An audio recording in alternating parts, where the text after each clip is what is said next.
ప్రతి రూపాయిని పోగు చేసి పేదలకు పంచడమే మా లక్ష్యం అంటున్నాను. మనతో పాటు ఉప ముఖ్యమంత్రి కూడా మాట్లాడదాం. అన్న ఏంటన్నా, ప్రతి రూపాయిని పోగు చేసి పేదలకు పంచడమే మా లక్ష్యం. ప్రజా సంక్షేమం కోసం ఖర్చు చేయడమే మా లక్ష్యం.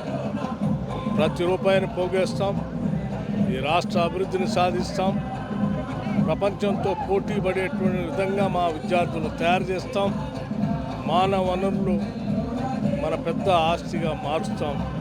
అంతిమంగా తెలంగాణ మోడల్ అనేది దేశంలో అందరూ వచ్చేది. పిప్రి నుంచి స్టార్ట్ అయిన పాదయాత్ర హైదరాబాద్ వరకు చేరింది. ఏంటన్నా పిప్రి నుంచి సమస్యలు, ఇందిరమ్మ ఇల్లు, ఆదివాసీల సమస్యలన్నింటికీ పరిష్కార మార్గం చూపించాం.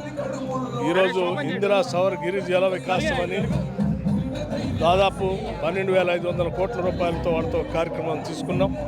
ఆదివాసీల భూముల పంపిణీ సంబంధించి కూడా ధరణిలో అన్యాయం జరుగుతుందంటే భూభారత్ తీసుకొచ్చాం. ఆదివాసీల కోసం ప్రత్యేకంగా ఒక యాక్షన్ సప్లాన్ చట్టాన్ని తీసుకొచ్చి నిధులు పెద్ద ఎత్తున కేటాయిస్తూ ఉన్నాం. భవిష్యత్తులో వాళ్ళకి ఉద్యోగ అవకాశాలు కాకుండా సెల్ఫ్ ఎంప్లాయ్మెంట్ ద్వారా కూడా ముందుకు తీసుకొని పోతా ఉన్నాం. అన్న వాటర్ జలాల మీద సమస్య నడుస్తుంది. ఆ కృష్ణానది పైన ఒక్క ప్రాజెక్టు కూడా పూర్తి చేయలేదు టీఆర్ఎస్. అట్లాగే గోదావరి నది పైన ఉన్నటువంటి ఎస్ఆర్ఎస్పి ప్రాజెక్ట్ దగ్గర వచ్చి, కడెం ప్రాజెక్ట్ దగ్గర వచ్చి, శ్రీపాద ఎల్లంపల్లి ప్రాజెక్ట్ దగ్గర వచ్చి, కింద ఉన్నటువంటి దేవాదర్ ప్రాజెక్ట్ కానీ, ఆ తర్వాత ఉన్నటువంటి రాజీవ్ సాగర్ ప్రాజెక్ట్, ఇవన్నీ కాంతానపల్లి ప్రాజెక్ట్. ఈ టూర్ సంతృప్తినిచ్చిందా? లేదు, తప్పనిసరిగా ఈ రాష్ట్రం ప్రత్యేకంగా జలాల మీద దృష్టి పెడుతుంది.